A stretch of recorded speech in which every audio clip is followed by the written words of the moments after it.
Question number 16, नीचे दी गई जानकारी के आधार पर परिचालन प्रवृत्तियों में से उद्भव हुए रोकड़ प्रवाह पत्रक की गणना कीजिए। यहाँ लाभ हानि खाता दिया है, 2 वर्ष का दिया है, घिसाई दी गई है 2 वर्ष की, ख्याति दी गई है, स्टॉक दिया है, देनदार दिया है, लेनदार दिया है, देनी हुंडी दी है, पेशगी चुकाया खर्च दिया गया है।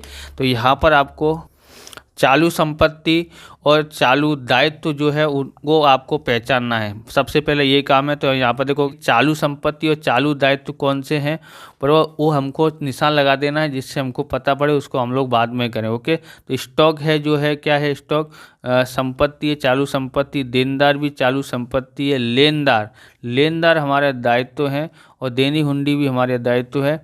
पेशगी चुकाए खर्च जो है वो हमारा क्या है, संपत्ति है। ओके, क्यों संपत्ति है, क्योंकि हमने अग्रिम चुका दिया है। चुकाना बाकी खर्च होता तो हमारा दायित्व होता। ओके, समझ में आया होगा, बरोबर। क्वेश्चन नंबर 15 से ये थोड़ा नया है, बरोबर। क्वेश्चन नंबर 15 जो किया था उससे बाकी का हम लोग यहाँ पर सॉल्यूशन करेंगे। ये दिखा हुआ है। सबसे पहले लिखते हैं लाभ हानि खाता। तो ये था 30,000, बराबर। प्रारंभिक बाकी 30,000 और अभी इसको है अंतिम बाकी। ओके, कितना है, 45,000 है। तो चालू वर्ष का लाभ कैसे प्राप्त होगा कि 45,000 में से 30,000 घटाते हैं तो चालू वर्ष का। तो सबसे पहले हमको इसको कैसे लिखा जाता है वो देख लें। तो ये दिया गया है अंतिम बाकी, यानी कि 2017 में जो दिया था वो कितना है, 45,000। ओके, क्या लिखेंगे यहाँ पर, 45,000। और यहाँ प्रारंभिक बाकी कितनी दी गई थी, 30,000। इस तरह से आपको लिखना है। यहाँ पर आप डायरेक्ट लिख सकते हैं चालू वर्ष का लाभ 45,000 में से 30,000 घटा के डायरेक्ट आप यहाँ बाहर लिख सकते हैं। तो ये हम लोग इसको यहाँ अंतर की रकम यहाँ लिखते हैं, कितना है, 15,000 है। कितना है, 15,000। ओके, आप इस तरह का सवाल सॉल्यूशन करना चाहते हैं तो उदाहरण नंबर आपके लिए 6 है, सेम टू सेम सवाल है, तो आप उसको जाके प्रैक्टिस कर सकते हैं। ओके, यहाँ पर अब देखेंगे गैर परिचालन आवक, और ये फॉर्म भी आप साथ में देख लें क्या करना है यहाँ पर। गैर परिचालन लाभ, ओके, गैर परिचालन लाभ या आवक, जितनी भी आवक है उसको घटाओ, बराबर। आपको समझ आया, सीधे सिंपल सा समझना है कि आवक या लाभ होता है तो उसको घटाना है, और खर्चा होता है, चाहे कोई भी खर्चा हो, प्रावधान हो, नुकसान हो, उसको हम लोग को क्या करना है, जोड़ना है। ओके, सीधा सिंपल सा समझ लो। और फिर यहाँ पर कार्यशील पूंजी के परिवर्तन के पहले लाभ आ जाएगा, फिर हमको यहाँ पर ध्यान रखना है जोड़ना किसको है और घटाना किसको है। तो चालू संपत्ति में कमी है तो उसको जोड़ना है, तो दायित्व में क्या होगा, वृद्धि। एक याद करो तो उसका उल्टा लिख दो, वृद्धि। ओके, फिर जो घटाना किसको है, चालू संपत्ति में वृद्धि को घटाना है, चालू संपत्ति में वृद्धि को घटाना है, और चालू दायित्व की कमी को घटाना है। ओके, इतना ध्यान रखना है, बस फिर सवाल अपना हो गया। अब देखेंगे घिसाई कितनी है। 2017 में 90,000 है, यहाँ कितनी है, क्या है, 70,000 है। ओके, तो यहाँ 70,000 है, यहाँ कितनी वृद्धि हुई है, यानी कि 20,000 की वृद्धि। 90,000 में 70,000 घटाते हैं तो 20,000 आता है, यानी 20,000 हमारा एक्स्ट्रा खर्चा हो जाएगा। पर ये बिन रोकड़ खर्च है। कैसा खर्च है, बिन रोकड़ खर्च गिना जाएगा, घिसाई अपलिखित की है तो। ओके, वैसे परिचालन प्रवृत्ति है पर बिन रोकड़ खर्चा गिना जाता है। ओके, घिसाई लिखेंगे, खर्चा है तो क्या करेंगे हम लोग, जोड़ देंगे। तो यहाँ लिखते हैं, जोड़ेंगे घिसाई। ओके, घिसाई कितनी है घिसाई, तो घिसाई है हमारे पास यहाँ पर 20,000। कितनी है, 20,000। ओके, ख्याति भी है यहाँ पर, ख्याति कितनी है, 40,000, बराबर। 40,000 है और यहाँ 55,000 है। यहाँ भी ख्याति में कमी हुई है, यानी कि बिन रोकड़ खर्च समझने का है, क्योंकि यहाँ पर ख्याति पहले कितने की थी, 55,000 की। लेकिन क्या होगा कि पीढ़ी पर यानी कि कंपनी पर कुछ असर हुआ है जिससे मार्केट वैल्यू उसकी कम हो गई है, तो उसको पैसा किसी को दिया नहीं है जिससे कम हुई है, तो उसको कम हम लोग दिखाते हैं। ओके, इसलिए बिन रोकड़ खर्च है ये। तो यहाँ पर कितने का, 55 में से 40 गए, 55 में से 40 गए तो 15,000 बचता है। तो 15,000 हमको लिखना है बिन रोकड़ खर्च के रूप में। तो यहाँ लिखते हैं ख्याति,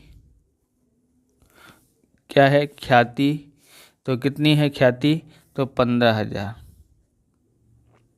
ओके, बाकी के चालू दायित्व और चालू संपत्ति है, इसलिए छोड़ते हैं। यहाँ पर ये वाले लिखते हैं अतिरिक्त माहिती में डिविडेंड मिला, तो ये हमारी आय है। आय है तो हम लोग क्या करेंगे, इसको जोड़ेंगे, क्या घटाएंगे, तो जितनी भी आय है या लाभ है उसको हम लोग घटाते हैं, तो ये आय हम लोग को घटाएंगे। डिविडेंड मिला, ब्याज चुकाया, इसको क्या करेंगे, यह खर्चे में ये खर्चे में लिखा जाएगा, तो खर्चा है तो जोड़ेंगे और मिला है तो उसको घटाएंगे। भाड़ा मिला है तो ये मिला है तो इसको क्या करेंगे, घटाएंगे। ओके, ये हमारी दोनों आवक हो गई और ये हमारा खर्चा हो गया। ओके, तो खर्चे को क्या करना है, जोड़ना है, आवक को घटाना है। तो यहाँ लिखते हैं डिविडेंड मिला। ओके, डिविडेंड मिला कितना का है, तो डिविडेंड मिला है तो हमारा कितना है, 2000 है। कितना है, 2000। ओके, डिविडेंड मिला 2000। और क्या मिला था हमको, भाड़ा मिला, तो भाड़ा मिला, बराबर। भाड़ा मिला है, कैसा है, विनियोग प्रवृत्ति में से मिला है, बराबर। आवक है हमारी, कितना मिला है भाई साहब, 10,000, तो 10,000 यहाँ लिखेंगे। और खर्चा क्या हुआ है, तो ब्याज चुकाया हो, तो ब्याज चुकाया। ओके, ब्याज चुकाया, कितना चुकाया है, ब्याज चुकाया है 3,000। 3,000 कितना चुकाया है, 3,000। ओके, ये हमारा इधर साइड का हो गया। अब हम लोग आगे करते हैं ये वाले भाग। ओके, कमी वृद्धि। ओके, तो आप इस प्रकार के वीडियो देखना चाहते हैं तो डिस्क्रिप्शन में आपको प्लेलिस्ट मिल जाएगी अकाउंट और स्टेट के अलग अलग चैप्टरों की, बराबर। डिस्क्रिप्शन में जाके आप देख सकते हैं। चैनल पर नए हैं तो चैनल को सब्सक्राइब कर लेना, क्योंकि हम इस प्रकार के वीडियो आपके लिए बनाते रहते हैं। लाइक शेयर कमेंट दबा के कर दीजिए, हाइप दिखे तो हाइप को हाइप भी कर देना है।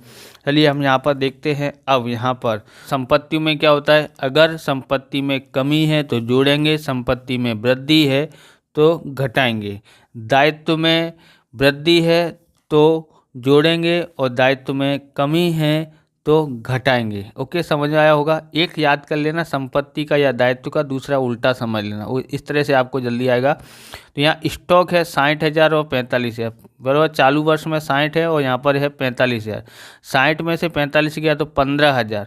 15,000 का क्या हुआ है, स्टॉक में वृद्धि हुई है। वृद्धि हुई है तो क्या करेंगे, अगर वृद्धि हुई संपत्ति में, चालू संपत्ति में, तो उसको जोड़ते हैं, सॉरी घटाते हैं, तो उसको घटाते हैं। ओके, तो यहाँ पर है चालू संपत्ति में वृद्धि हुई है स्टॉक में, तो यहाँ इसलिए यहाँ लिखेंगे, बराबर। ये आपको याद कर लेना तो अपने आप जल्दी याद हो जाएगा। ओके, तो स्टॉक में क्या हुई है, कमी, बराबर, वृद्धि हुई है, सॉरी, तो 15,000 लिखते हैं।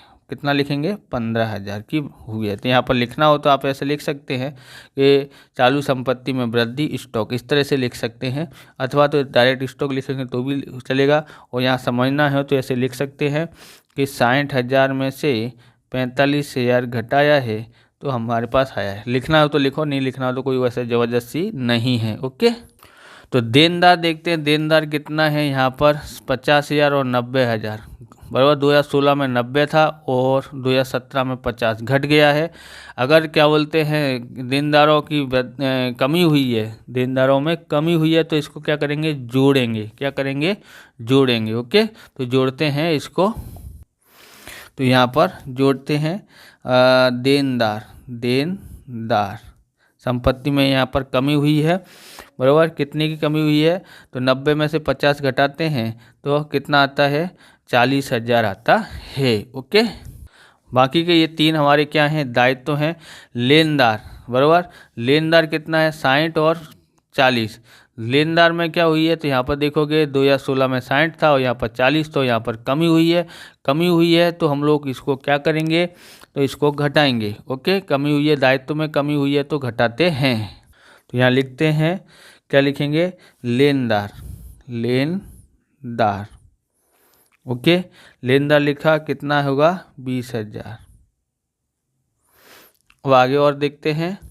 देनी हुंडी भी हमारा दायित्व है। दायित्व में यहाँ पर देखो 50,000 और 70,000 और 20,000, तो कितने का है, 70,000 में से 20,000 घटाते हैं तो 50,000। 50,000 की क्या हुई है, वृद्धि हुई है। दायित्व में वृद्धि हो तो क्या करेंगे, जोड़ते हैं। तो यहाँ जोड़ते हैं, क्या लिखते हैं, क्या बोलते हैं, देनी हुंडी।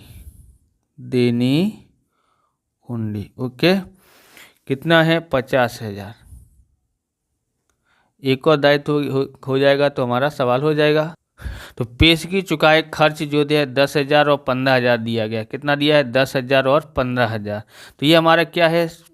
संपत्ति है, बराबर। हमने अग्रिम चुकाया है, बराबर। तो इसलिए 10,000 और 15,000 था, तो यहाँ पर 15,000 है, यहाँ पर 10,000 है। तो कमी हुई है तो क्या करेंगे?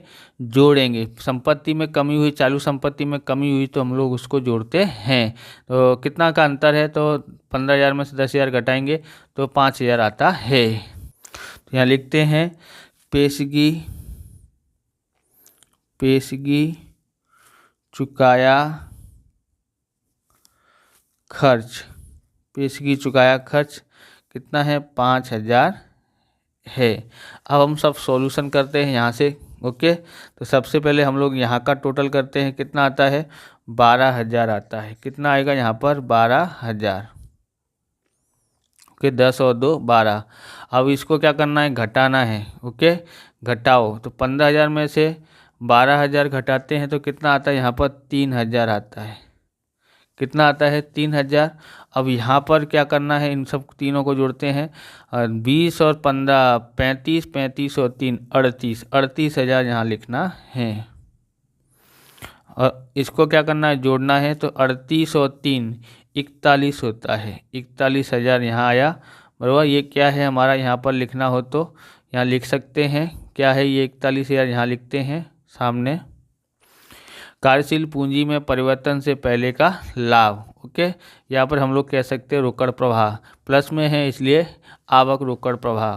फिर इसको लिखेंगे यहाँ पर, बराबर। 40 और 50 90 95 होता है। कितना होता है? 95,000। ओके, इसको क्या बोलना है? जोड़ने के लिए बोला है तो जोड़ देते हैं, बराबर। 1 और 5 6 और 9 और 4 13, 1,36,000 आया।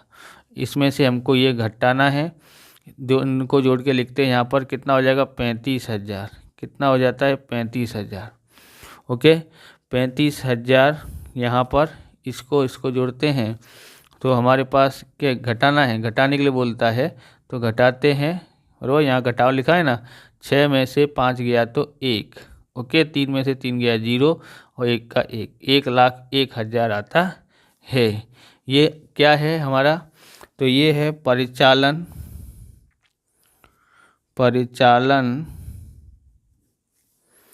प्रवृत्तियों